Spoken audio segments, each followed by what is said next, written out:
37. How long was I gone? Chesney couldn't help but ask. What had felt like a lifetime was even now compressing away into nothing. Still, the weight of that time was still there. He needed time to remember the things he should know in this moment. Medea wiped her eyes. A few minutes. I thought you were hurt. It was like you were empty. He had been. But the longer he spent looking into her concerned face, the more dreamlike and far away those memories were becoming. The tide of those feelings was receding, and revealing a calm, sure shore. He smiled. I'm okay. He had a thought, tilted his head. You know you cry a lot. Smack-a. And whose fault is that, you ass? She growled, unceremoniously dumping his head onto the floor as she stood. He seems to be just fine, she told the others in a red-faced huff. He smiled again and held his cheek. He couldn't help himself. Medea wasn't Medea unless she was at least a little cross with him. But he needed that slap. Needed to feel rooted in the now. His heart and mind had never felt more at peace, and it was a little odd. It made him feel disconnected. Sorry. He apologized as he stood. I needed that. I wanted to make sure this place was real, I think. Quiet. That was it. His mind was quiet now in a way he had never experienced in his life. He had never known what true mental emptiness was until now. There were no doubts, no idle thoughts. Pure oneness. Pure acceptance. The bickering of his spirits was gone now, too. It was like they were no longer even there. There was no separation now between himself and the spirit. Despite her earlier anger, Medea walked close to him and whispered, Are you sure you're okay? You seem different. He hadn't realized that he'd been staring off into space, contemplating himself. He needed to find the part of himself that needed her again. Yeah, you're right. I'm sorry. In all honesty, Medea, for me it was a lot more than a few minutes. The time was slipping away from him. His old self was still merging with the new self. He needed to say what he could now before it wasn't possible to remember anymore. It was a test. It took a lot of time to pass. It changed me until I could take the power. He suddenly no longer wanted to elaborate. It was maybe not necessary. He no longer knew if he wanted anyone to know. Sophie walked over to him and looked into his eyes with concern. It was so strange to see the older woman looking so much like Medea, but not. He wondered how closely they would resemble each other as Medea got older. You look like you were able to receive the final spirit. Yes? I can't describe how whole it makes me feel. But the being I found there also said there was more for me to understand about this power, and that it would take time. Lily joined and looked apprehensive. She had apparently been just as worried as Medea had, as her eyes were just a little red. But do you think it will work? Can we beat Delagran and stuff? He nodded. Absolutely. He knew it instantly without a shadow of doubt. Lily pumped her fist. Yeah. Finally, some good flippin' news. So, what is this power you've gotten anyway? Mouth asked, looking him over. He mulled that question over in his mind. He could feel something rattling around in there. More connections being made, new revelations entering his subconscious. He didn't understand it, not fully. Not yet. But it was coming. Well, there's more to it than just this, I can tell. But at its most basic level, it's like all spirits working together in concert, all at once. Destruction at the universe's most basic and fundamental level. Destruction. Something about that word sounded sour and unworthy. It felt like using a beautiful marble statue like a hammer, or a paperweight. Technically usable like that, but so beyond the original purpose. Sophie sighed and sat. She wiped at her forehead. Then, I suppose that is that. She couldn't meet his eyes. He felt there was more, and stared at her until she finally looked at him. What was it like, Chesney? Is that really the question you want to ask? He didn't know what made him say that. She fidgeted with the hem of her beautiful mournful robes. No, perhaps not. Do you think if I had used it, could I have taken the power? things would be different? Could she have taken on this trial, and won? He looked at her and felt like he could almost pick her apart like he had been unraveled and examined. She was plagued by perhaps even more self-doubt than he had, and her lifespan had already far outstripped his. Whatever trial she made for herself, he had no doubt it would be even more grueling. Yes. You could have succeeded, I think, in attaining this power, but I don't think the outcome would have changed. Gabnid was already finished with Dahlgren. He was on the brink of his own mental collapse, and any push would have sent him over. Whether it was you or Cormu or us showing up and trying to talk him down, it would not have mattered. Kid, tell me the truth, Cormu asked hoarsely from his bed. Did you ever reach him? Was he gone? How to answer that? How did you put a person in a box? He was there, and he was gone. At the last, the very last, he saw what he had done, and he was deeply sorry. He loved you both, and he wanted us to save this world in his place. A tear fell down Cormu's cheek. So he was able to be himself in the end. I'll take some comfort in that. Thank you. Medea, who had spent this whole time watching him curiously, eventually turned to Sophie and said, Well, what will you two do now? At the question, Cormu immediately sighed. I'm so tired. 20 years we've been here. Isn't that enough? The two of them shared a look. Sophie sat beside him once more and took his hand. I'm not sure what we will do. I have had my fill of being revered, for one thing. But there are a lot of things I still need to do. Still need to find for myself. She couldn't help but glance upon the crown at Medea's head. And after that, she looked to Cormu again. We will walk that path together. Well, walking is a relative term, Cormu joked, and Sophie slapped his hand, shaking her head in exasperation. Well, that's all well and good, but what do we do now? Lily asked. Shouldn't we go make sure Dahlgren gets destroyed or something? No, Sophie answered. That would be foolish. I see that now. Oh, Piaz, how did this even happen? She said, worried and wistful. Chesney found he understood, but he'd wait to speak to Piaz to be sure. Agreed. It is curious, but I think the biggest question is, how do we return to our own time? You said that Piaz sent you back through a door in the tower in the sea hemisphere. They nodded. You didn't use the ship. You're sure? At their confused looks she nodded and took something from within the folds of her clothes. We never built a time door in the tower while I was here, which means they didn't have this anymore. She clicked a button, and there was a whooshing noise from outside the house. Then she put the device in Medea's hands and explained a few things in whispered tones.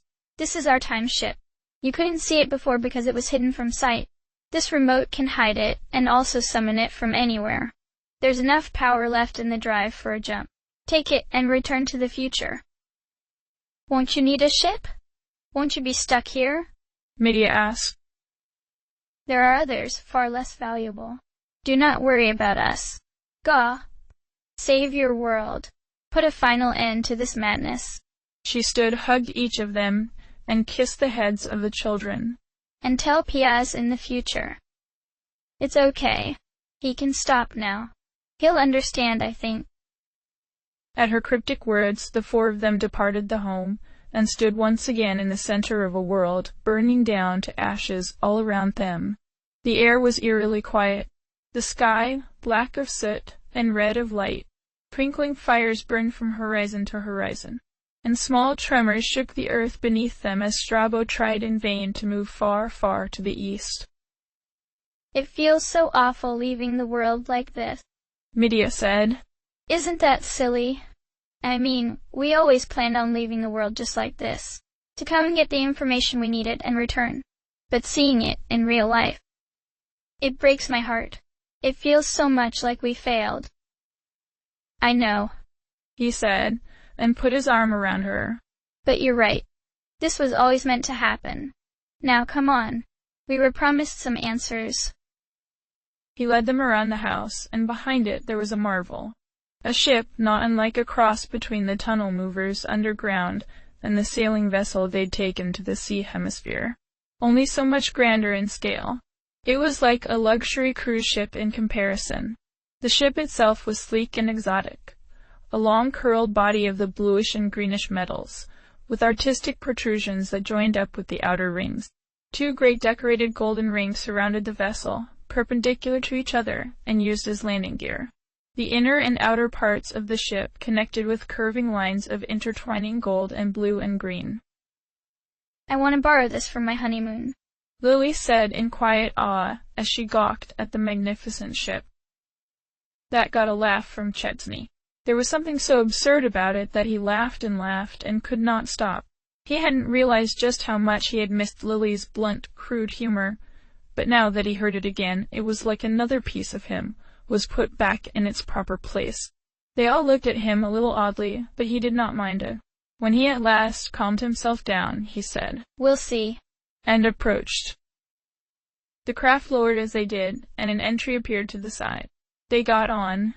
The inside was much more personal-looking than the sailing vessel had been. Lived in, well-used chairs, smudged displays. The layout of the cockpit was similar to the sailing vessel, but the art style was much more silver and white inside.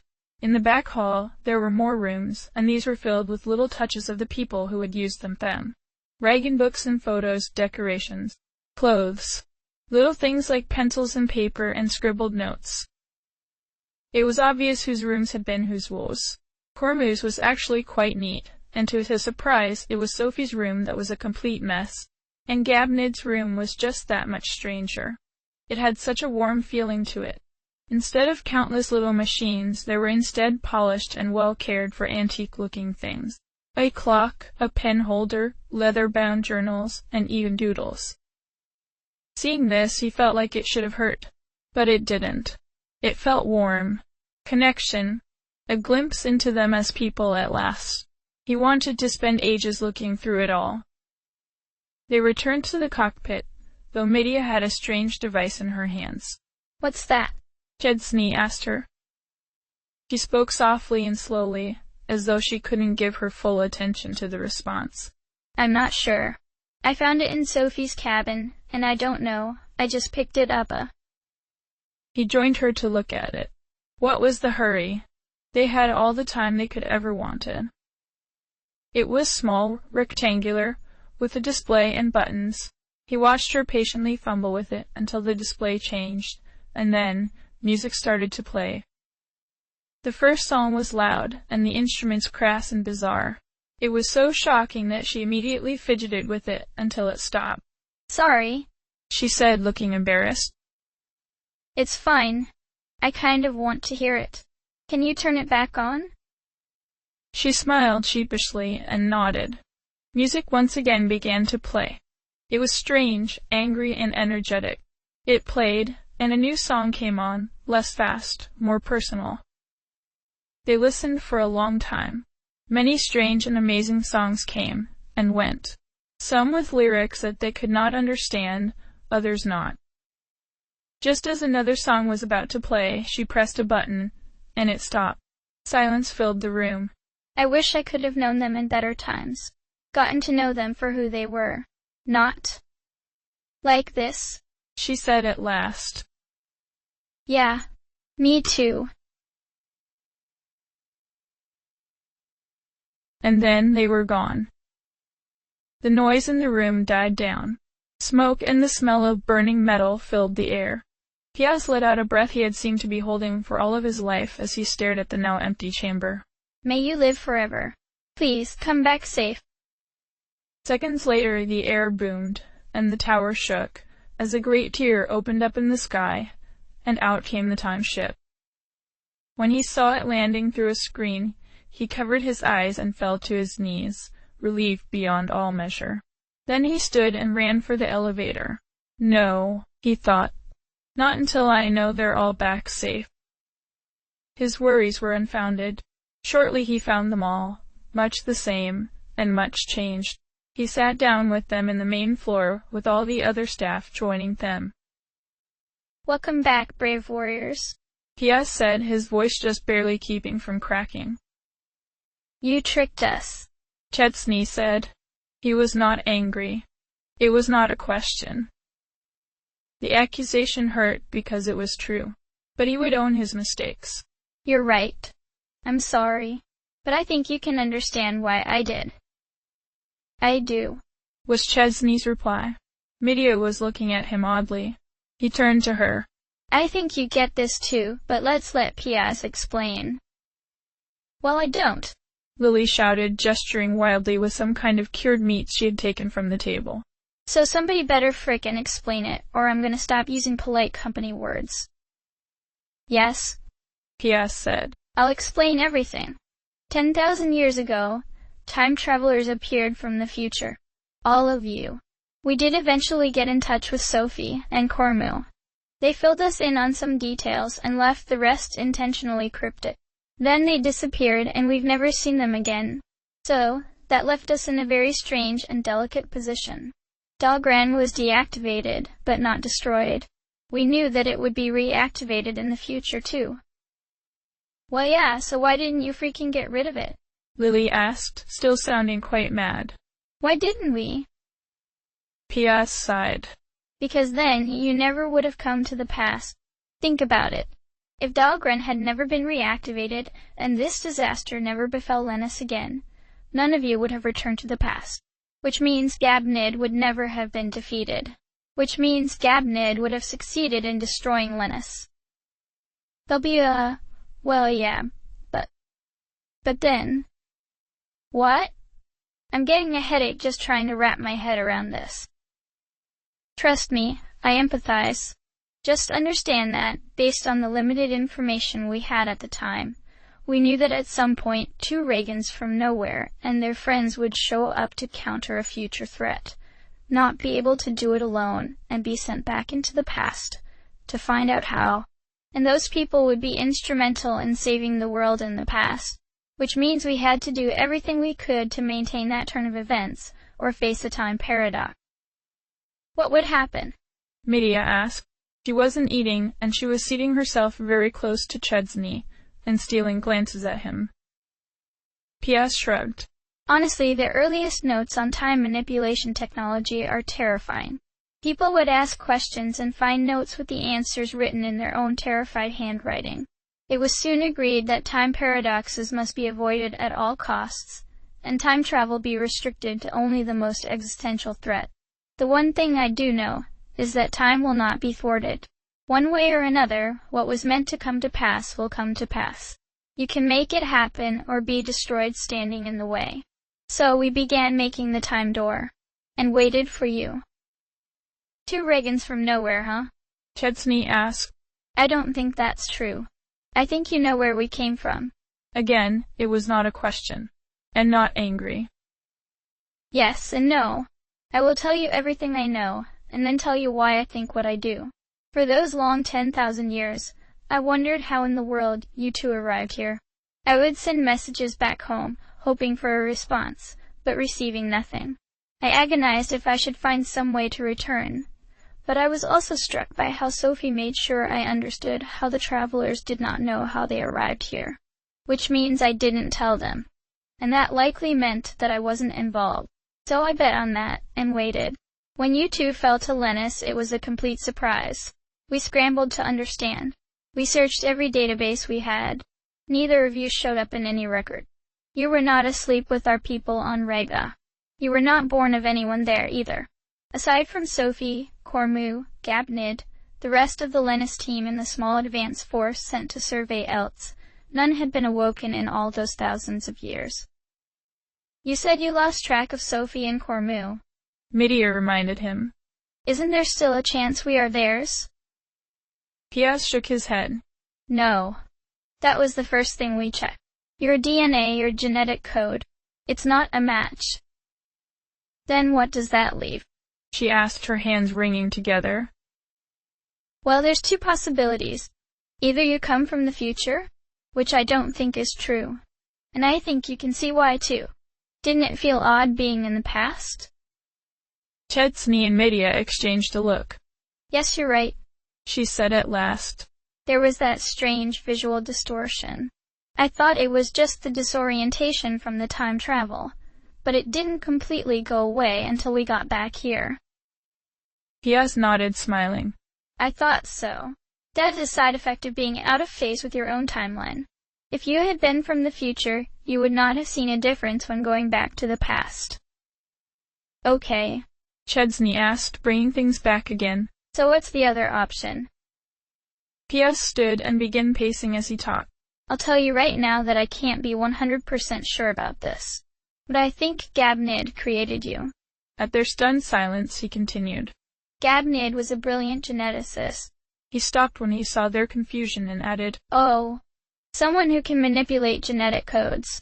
He was adapting Raigan life forms to Lennis, and he was also toying with the idea of using gene therapy to adapt Raigans themselves to Lennis if need be. And near the end, Gabnid wasn't himself. He was losing time, doing things he never would have done. My theory is this. He stopped to face them. I think when he attacked Cormu and Sophie, something broke in him. He was silent for days. While communications to the land hemisphere were cut off, we detected a craft entering orbit. There are many partially active labs up there. I think in his guilt and in his delusion, he thought he had killed his friends. And in response, as a way to make up for what he had done, he created you two.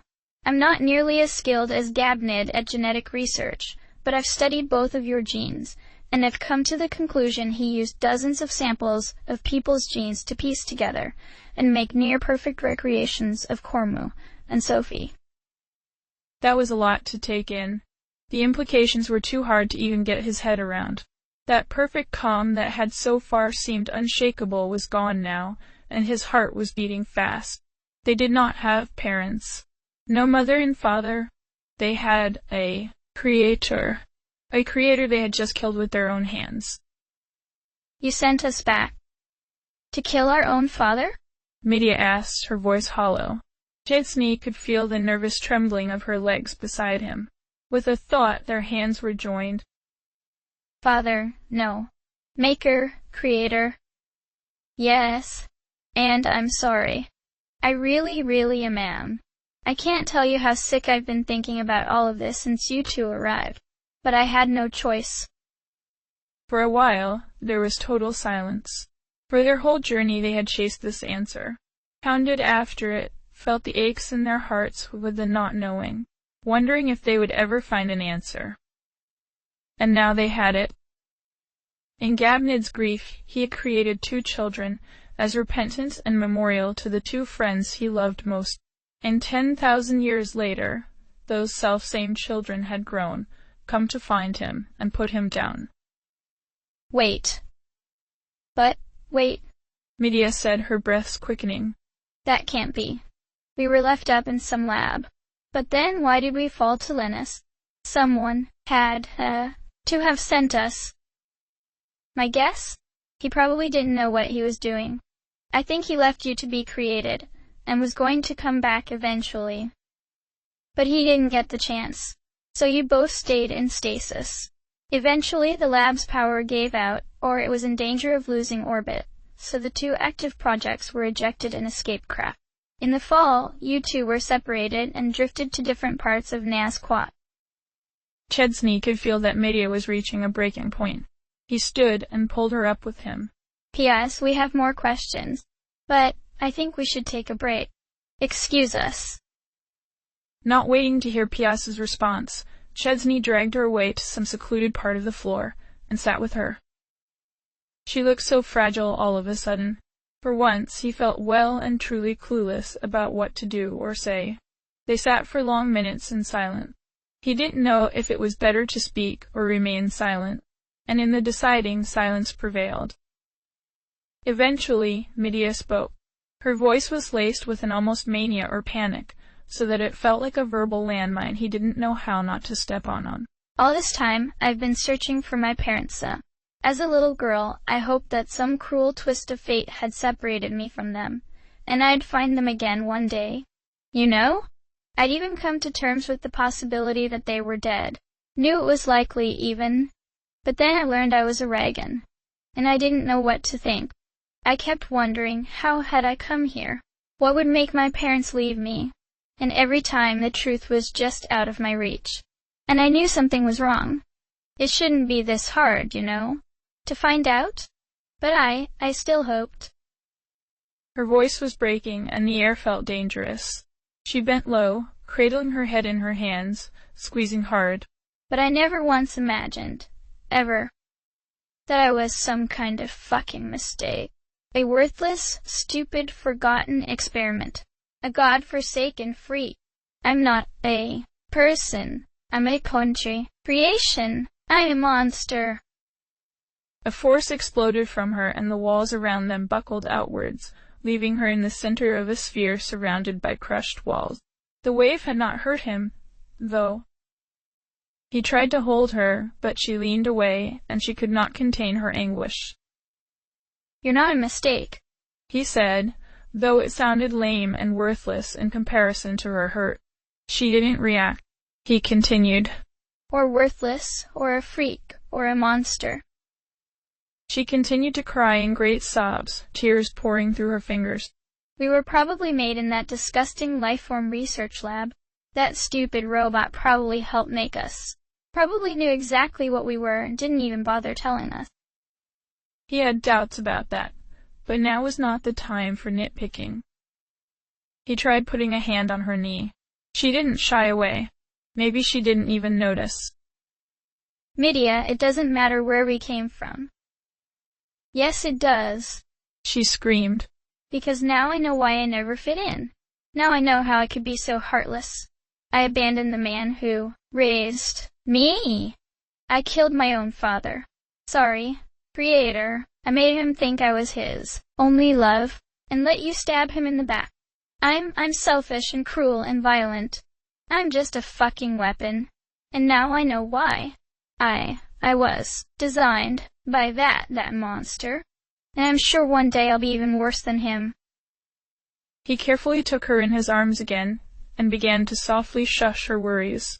Rocked her gently. Knew there was no stopping this now.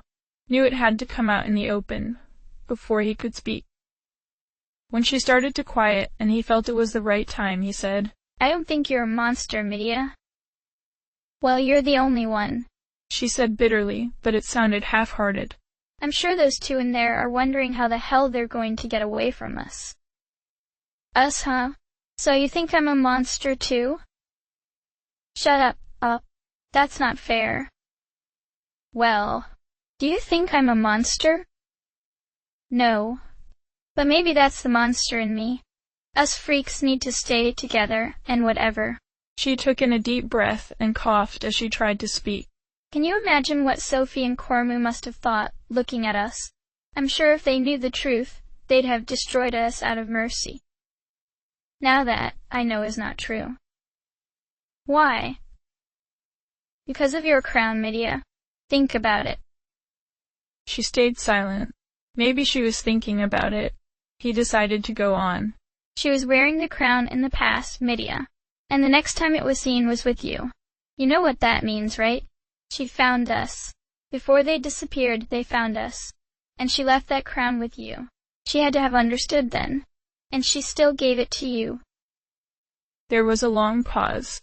Eventually she said thickly, You're not allowed to make sense when I'm upset. That doesn't give me a lot of opportunities to make sense then. She snorted just a little. Shut up, dummy. I'm not going to feel better about this just because you can make me laugh. And why aren't you mad about this? She sat up and stretched. Her face was very red and puffy. That was a good question. Why wasn't he? I don't know, he admitted. It just doesn't bother me now. She sniffed. Yeah, I noticed. Why are you different now? You're... I don't know. Cold. But that's not the right word. I don't know the right word. What happened? This was maybe more dangerous territory, but there was not a mote of him that could ever deny her something she asked of him. He told her, every gruesome detail as much as he could remember it now. The pain of it was gone, like it had happened to another person. It wasn't a hard story to tell. She cursed in shock when he had explained all that he could. Chesney, that's a... I don't even know what to say to that. And you're really okay? Yeah. Better than okay. For the first time in my life, I feel, I don't know, unburdened. Free. Weightless. She leaned against him. You're scaring me. You're the only one I have left. Whatever I am in, I can't lose you. He kissed her, and she kissed him back. Does it feel like you've lost me? He smiled shyly and rested her head on his shoulder. Just promise me you'll never leave me, she whispered. He rested his head against hers. I promise. Even when you're sick of me, I'll always be there. It took time for them to settle things. He knew that this was something that would bother her for a while, and it wasn't something he could fix for her.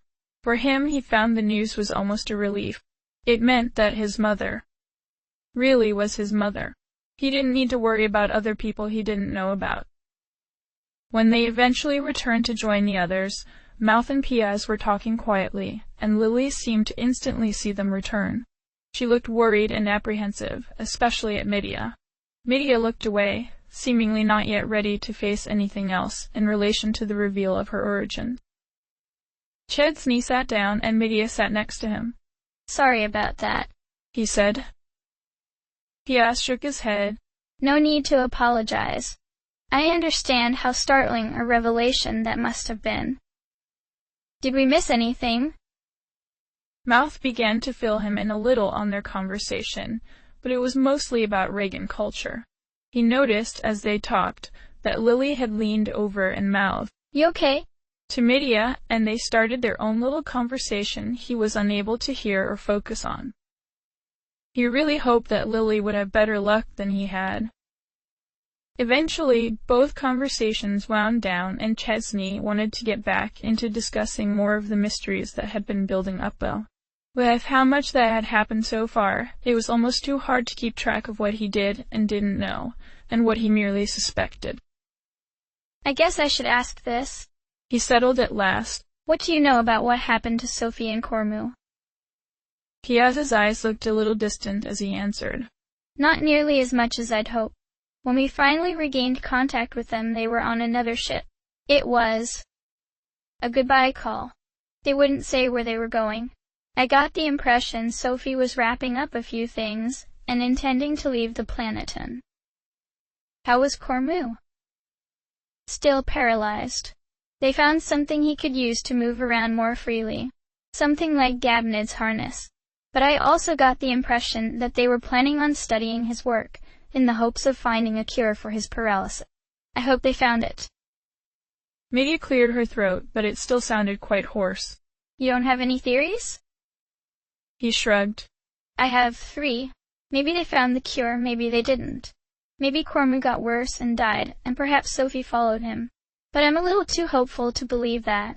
I think, if they found the cure, that they flew off somewhere to be with each other, away from all this, finally got their peace.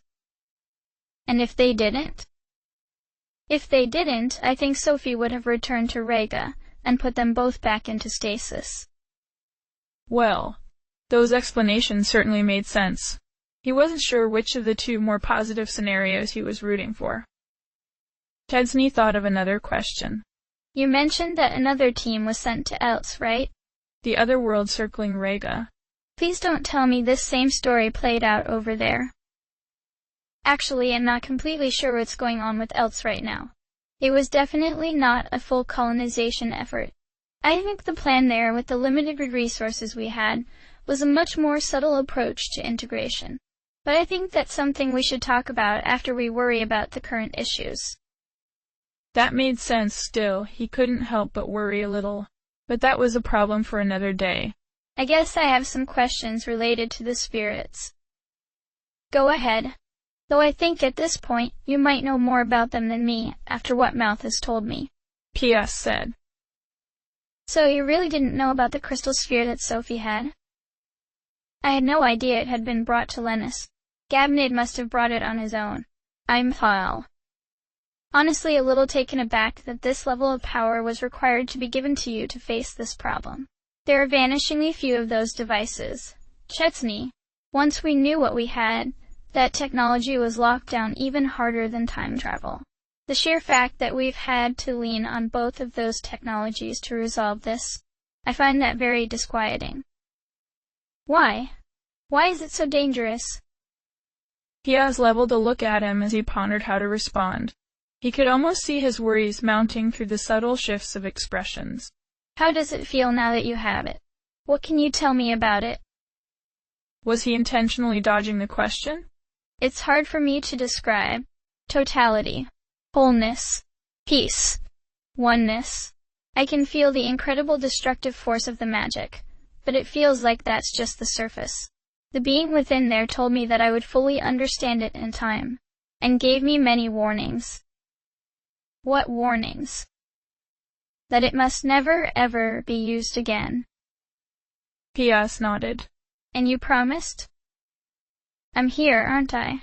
He was suddenly tired of dancing around this topic. You don't know what it is, do you? His silence was enough. Fine then. New question. What are the spirits? Who are those spiritualist teachers out there? Why can only they, and some machines, give spirits to people? Piaz let out a long breath. That's complicated. How do I even explain this without giving you the right background? Where do I even start? Eventually, he turned to another member of the assemblage. Leo, can you go and bring up the files for the integration process up on screen? The other man nodded and left. Piaz returned to look at them, and started talking.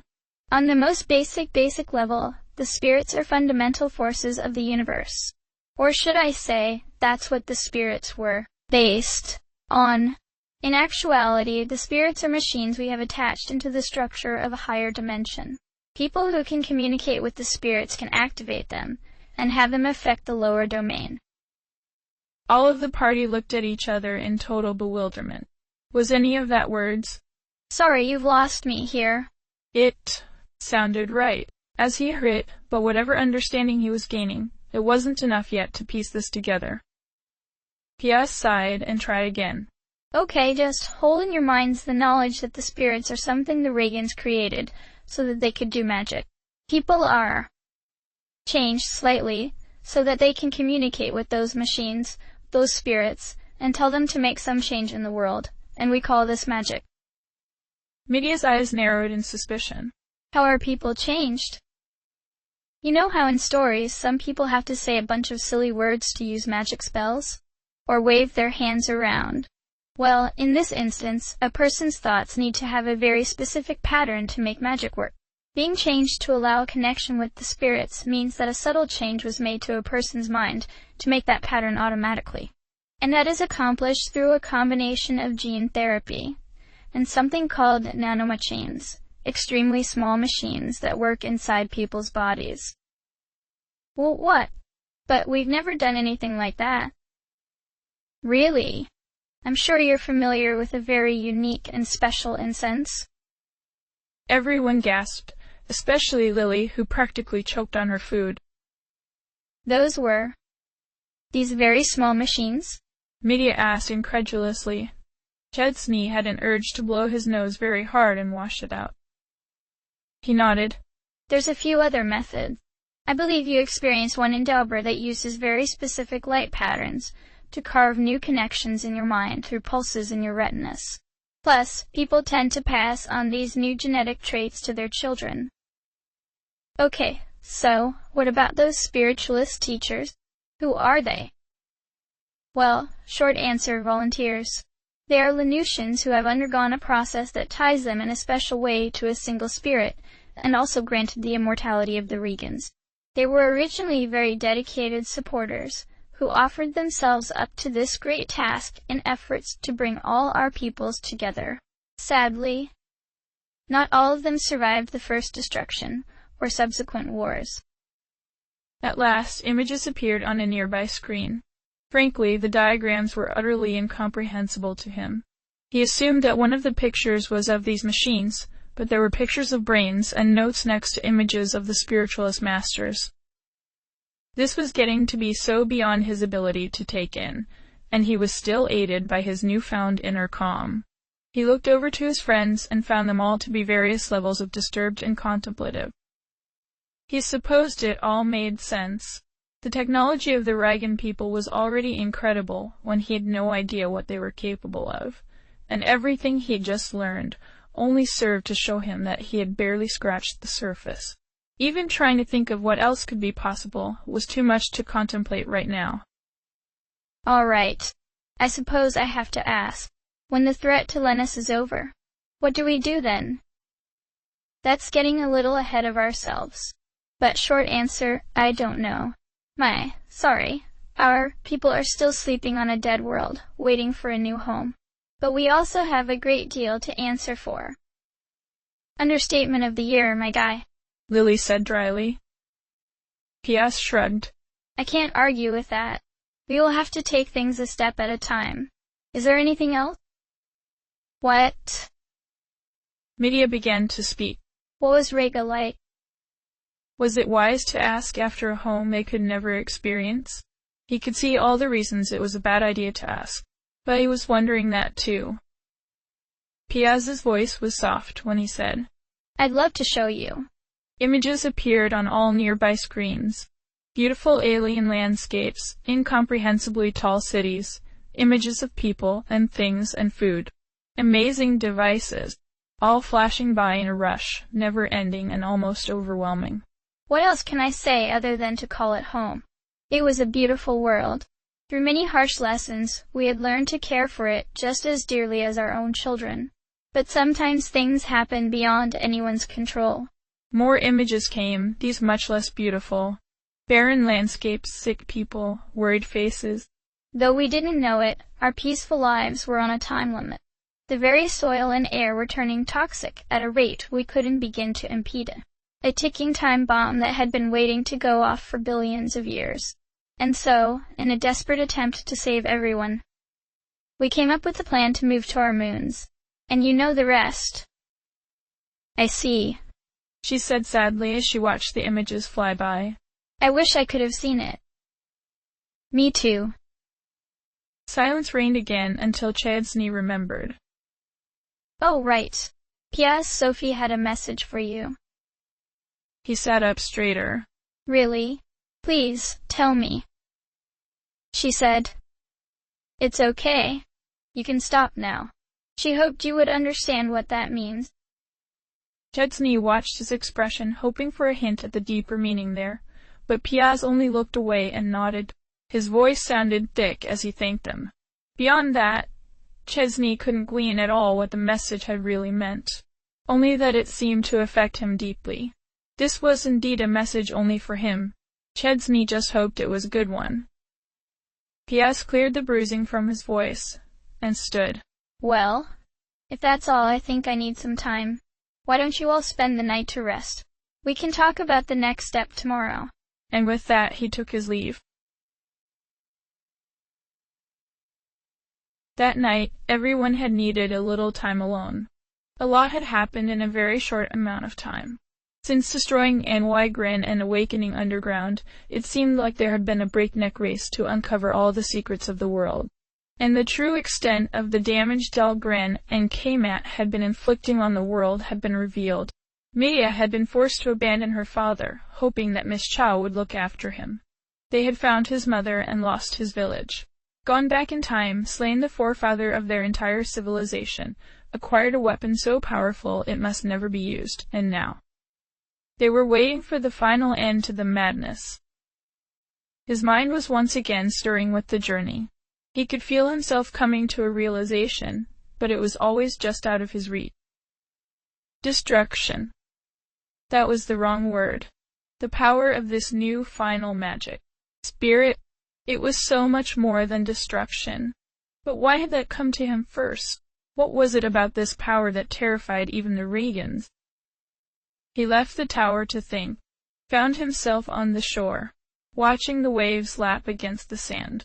Rhaegar's light reflecting on the water, and a little pale dot that was perhaps else. The sea had always calmed him. He was pleased to know it still did him. He watched the waves and felt his mind empty once more and felt peace. Fire, sphere, light, sky, air, water, heart, earth. Watching these waves, he suddenly felt that pulse once again. That beat. That rhythm. He closed his eyes, and he was filled with the feeling like he could sense everything around him. And not just sense it, but understand it. Almost. Like he could see each piece of sand and know in which way it would move, how it was changed from moment to moment. That flow. Spirit to spirit to spirit. And back again. It was here. It was everywhere. Every mote of dust felt full to bursting, a universe within. His eyes opened, and it was as if he was outside of himself. The waves danced, but it was no longer random and unknowable, but almost as if he himself was calling and pulling the waves. But he was not. He was just aware now. Aware of that flow, feeling the stream of time, watching dominoes fall, and the pattern continuing. He turned behind him. Chesney. It was Midia. So, this is where you went off to? Yeah. The feeling was gone, but he was suddenly more glad for the company. The water just calms me down, you know? Yeah, huh? She fidgeted a little. Hey, would you mind joining me on the ship? I wanted to show you something. The light of Riga touched her face, made her look as brilliant as that first moment he had set his eyes upon her in that cave.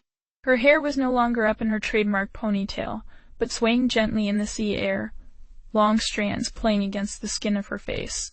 It looked dark and exotic and shining in the night. She was back in her more normal clothes, and he was glad of it, to see her as fully Midia again, and not a shadow of the past. Why had he been by the water, when all he had ever needed was with her? I'd love to. He offered his arm, and she held him close by the arm, and leaned against him. They walked together, holding on to the warmth of the other, to the ship. It felt like there were a million things they could say. To ask how she was feeling, her worries about her father, her worries about tomorrow, her fears about herself, or perhaps to make her less worried about him. Instead, he worried on how to tell the girl by his side how beautiful she looked. He worried if his hands were too clammy, if he had bad breath, or if he held her too tightly. He worried that one day she would finally wake up and see him as the complete dork he was. Why are we being so quiet? She whispered. I'm trying not to say anything stupid. He whispered back. She giggled quietly. Okay. Well, I promise I'll give you a pass for one stupid thing. Sue. What would you say to me? His heart was beating like crazy. Why, even after all this time together, could he never control it when they were alone? Well, I was just thinking, you looked really, beautiful. Oh. She squeezed his arm even tighter. You could, say more stupid things if you like. I can't. I get too nervous around you, I'll really say something dumb. Why? We're always together. And why would you ever be nervous? We've lived together and fought together for what seems like a lifetime. I don't know, I just do. Because you're you. You're amazing and pretty, and I keep wondering when you're going to realize I really am a big dumb idiot. She slapped his arm. You really are a big dumb idiot. Chesney, you're the amazing one. You've done so much for me, for everyone. You make me feel loved, and special, and needed, and... oh my God, what is coming out of my mouth? She covered up her face. You don't think I feel nervous too whenever I look at you? I worry you're going to wake up one day and think I'm just some nag that never goes away. But please don't. I don't think I could live without you now. I'll always be there. He whispered. Even when you're super naggy. She slapped him harder. Ass. She whispered and giggled at the same time. Well, I'll always protect you, even when you're being the biggest idiot in the history of idiots. She led them into the ship, finally, had him sit in a chair near the front window. She walked to the console and pressed a few buttons, and the ship slowly lifted off the ground and into the air. Just give me 1 second. She pressed a few more buttons, and then rushed over to sit next to him, a big smile on her face. To his surprise, the roof of the cabin opened up. In a moment they were hovering high in the sky, the stars above, and the dark sea below. Then, music began to play. It was soft, and perhaps the slightest bit romantic. There were no lyrics to it, just warm-sounding instruments, like an orchestra. I've been listening to songs on Sophie's, whatever it is, but then I heard this one, and suddenly, I just had to see you. I couldn't be alone anymore. I just had to have you next to me. What do you feel when you listen to it? He took in a slow breath, closed his eyes, and listened. The song wasn't always the same. It flowed from feeling to feeling. It felt like surprise and joy, mixed with sadness and contenta. It feels like this. He stood and had her join him, placed her hands on his shoulders and his on her hips. And they danced. They slowly moved to the song and let everything melt away. How do you always know what to do? She asked against his ear. He had no idea. He was sure one of these days his lucky streak would completely flop. But tonight it just felt easy, like water flowing downhill. Natural. They danced and held each other tighter, until the song ended, and a new one came on. How many of these songs are there? He asked. A few. She smirked. I hope there's a lot, he said, and Medea squealed in happiness as he picked her up and spun her around. They danced and kissed and talked and whispered. They listened and imagined and ate and drank their fill. Anything and everything their hearts desired on this, their final day. Lily and Mouse stood outside the tower, looking up at the floating ship up in the night sky. Man, look at those lovebirds. Lily sighed. Geez, guys, a simple, do not disturb sign woulda worked. Mouth couldn't help but laugh. He missed being young. Well, who can blame them? They're just kids. Tomorrow, anything could happen. It might be as simple as boom, done. Or it might very well cost us all our lives in the attempt. Well, yeah, duh. But now what am I supposed to do? She threw up her hands. Play cards? On the night before I die? I can't think of anything more anticlimactic. You make a good point, he said. I was planning to talk a bit more with Piaz and Notice, but now that you say it like that, it does seem a little underwhelming. She shrugged. I didn't know. I guess I could stuff my face or something. Mouth considered this. He looked Lily over and knew that she was still very young and energetic, and his experience of her taught him that she was the type to always need to be moving around or doing something. Otherwise, she would go a little stir-crazy or get lost in her own thought. I think I have an idea, he said, turning to her. Why don't we train, then? Go stuff our faces? It's no secret that those two, despite their age, have outpaced us. I, for one, want to do everything I can to make sure they come out of this on the other side. Lily got a contemplative look on her face, then turned again to look up at the floating ship. Yeah, I know what you mean. I just want, I feel like I need everything to work out just for them somehow. They really deserve it. She rocked back and forth on her heels. Yeah. I like this plan. Let's do this. Let's spar until our legs turn to goo, then just obliterate ourselves on gourmet food. And maybe we'll get some ideas in case that creepazoid shows up. Zagos. Yeah. I want to be prepared for anything. Now, come on, let's go. She shouted and ran out into the night, laughing, ready to fight with everything she had. Mouth sighed and chuckled to himself. He was in incredible shape for someone of his age, but he knew this was still going to be a long night.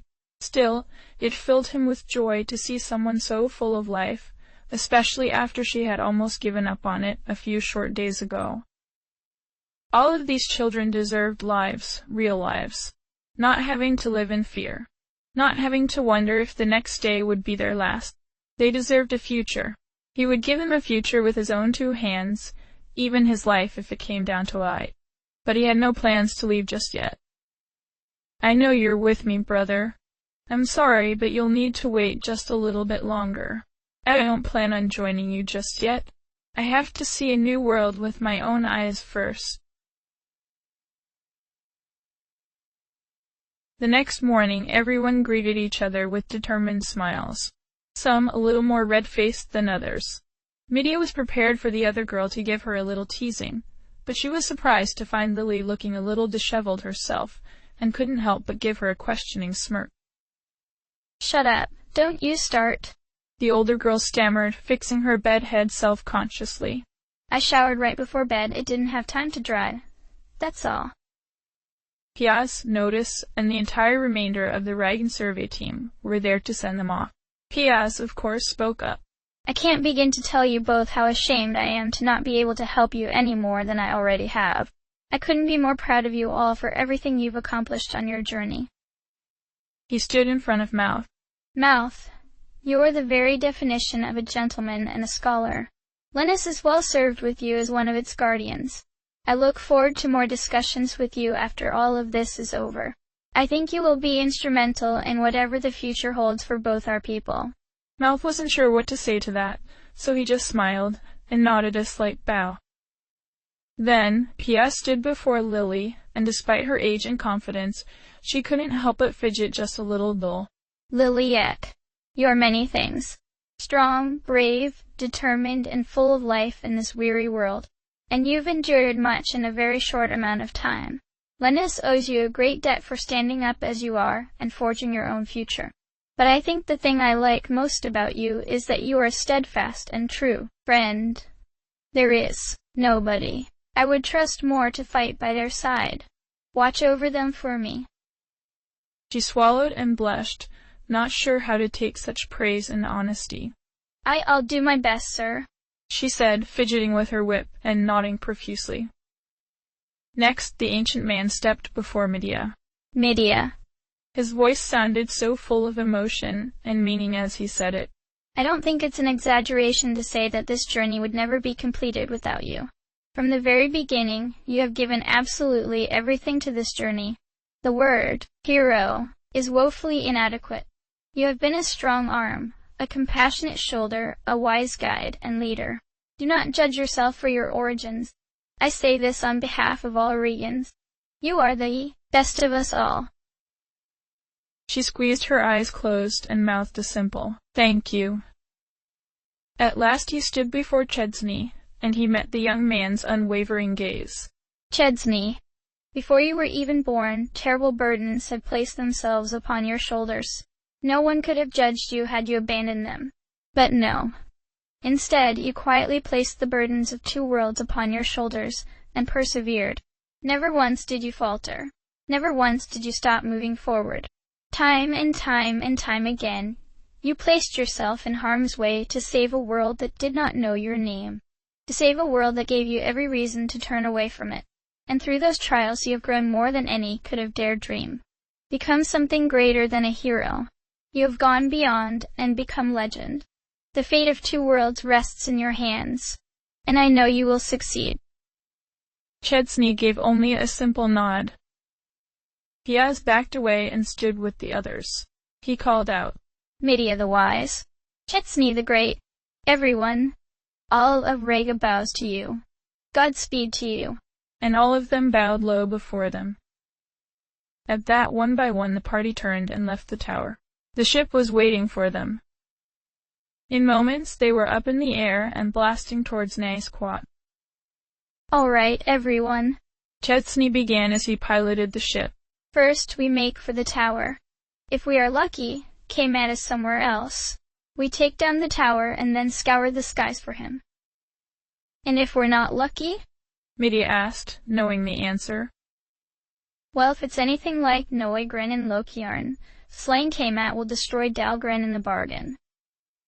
Okay, but what about Zagos? Are we just going to leave him? Lily couldn't help but ask. He thought.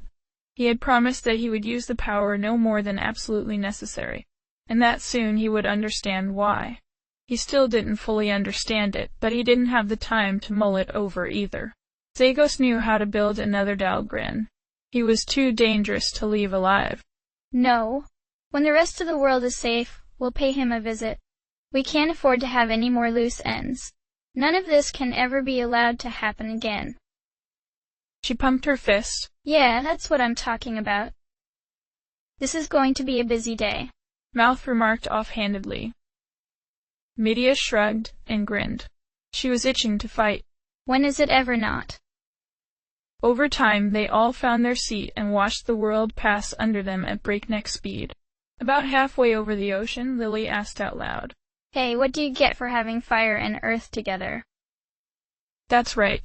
He'd been so preoccupied with the power of spirit, he had forgotten that he now had the full set of all available magic now. He laughed. Good question. He searched his thoughts, and the answer came instantly. It's like an amalgamation of the destructive power of fire and the protective power of earth. Attack me. It draws the attention of all enemies and draws them towards the caster. Huh. Well, I guess that makes sense, she said. Then she tilted her head and had another thought. Man, I'd sure love to see this spirit magic stuff. He groaned. It's not a parlor trick, Lily. Although she did have a point, even if she hadn't intended to make it. He needed to practice with it, and get used to the terrible drain on his life. But fine. I need to practice with it anyway. Yay! She squealed. Soon they passed over Rayold, and he suppressed an urge to stop and check in on his mother. Today was not the day to get distracted. Instead, they scoured the air of the nearby marshes for a suitable test. There, he said at last, spying 3 of the dark purple fire sores bickering over the body of a slaughtered pale Bronza. As he made the craft land somewhere nearby, he saw the rest of the team rolling their shoulders and making ready to fight. He shook his head. No. Just me. Just stand back unless something goes terribly wrong. Do you think that's a good idea? Medea asked, crossing her arms. He shrugged. Trust me on this one. Plus, can you blame me for wanting to show off just a little? She shook her head and sighed exasperatedly. Boys, she said, then waved him on. He exited the craft, and his mind was humming. The spirits were eager, though he knew this was just a reflection of his own eagerness. He could feel intuitively now the incredible machinery of the spirits at his fingertips. He walked forward until the creatures could see him and raised his hand, grabbed hold of that power. And it was like trying to hold on to a stream of pressurized water. All of the spirits were like a wheel tied together, spinning now through his hands. To grab hold of it too firmly would be disastrous. All he could do was hold it by the edges, guide it subtly to purpose. The creatures turned to him, snarling at the interruption, and made to approach and strike. He was not the least bit concerned. One by one, manifestations of the spirits appeared around him, each making a hand gesture, reminiscent of their respective spiritual symbol. They were singing again, through him. Perhaps only he could hear it.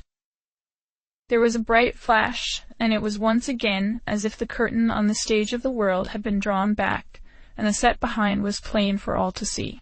The machinery of space and time open and exposed. His eyes wondered at it, and traced the impossible curves like he somehow instinctively knew where each would lead. But now was not the time for that. Instead, his soul made a simple request. Destroy them. Instantly, the trio of enormous monsters was engulfed in light, frozen in time, and then countless implosions and explosions erased every trace of them from existence, until one final blast shattered the sky, and the sound of the crack blasted away, pushed away the clouds, and perhaps echoed over the whole world. Seeing the power out here in the real world was, frankly, deeply humbling. This was not a power to be used frivolously. He instantly regretted having used it in this way. Still, there was no denying he needed to understand it better. He turned away, then almost stumbled as the strain hit him all at once. But he caught himself. He estimated that he could handle 2 uses of it without danger to himself. A third might knock him out, or perhaps even kill him. He needed to be careful. Very, very careful. It was then he noticed the gobsmacked expressions on the faces of his friends. All of them were completely stunned into silence. But even more than that, they seemed varying levels of frightened. He couldn't blame them. Frankly, he was a little frightened of the power too. It was no secret that he was already concerned about the incredible powers of the spirit. To say he was concerned at this new level of power was beyond an understatement. He had barely scratched the surface to this ability, it seemed, and he already understood why it must only be used under the most dire of circumstances. It made him wonder with no small fear what else the power held that gave the Regans such pause. Holy shit, man, Lily whispered at last. What the hell was that? Something that should never ever be used. Chesney replied evenly. Yeah, I'm getting that vibe. She stammered. She looked pale. Mouth added quietly. I see now that some secrets should always stay buried. Chesney couldn't help but nod. He walked to Medea, who still stared out over the place where the creatures had been. She bit her thumb, an old habit that she couldn't suppress in this moment. I'm glad that it wasn't me. I don't think I should have this power. She then looked at him, seriously. Are you okay with this? He nodded. I am. Let's go make sure it never ever needs to be used again. She breathed out a long breath, nodded, and hugged him. Okay, let's go. They all turned away, one by one, and walked back onto the ship. Chesney turned back one last time. The landscape had been forever changed. It felt empty and barren and devastated in a way that he couldn't describe with words. The power was his, now. For better or worse, he was now its one and only steward. He vowed to always be worthy of it. Soon they were up in the air again, and on their way south to Ratzirk and the site of the magic school. And it became clear that something was very, very wrong. Somehow, impossibly, the Tower of Gabnid was gone. End of chapter.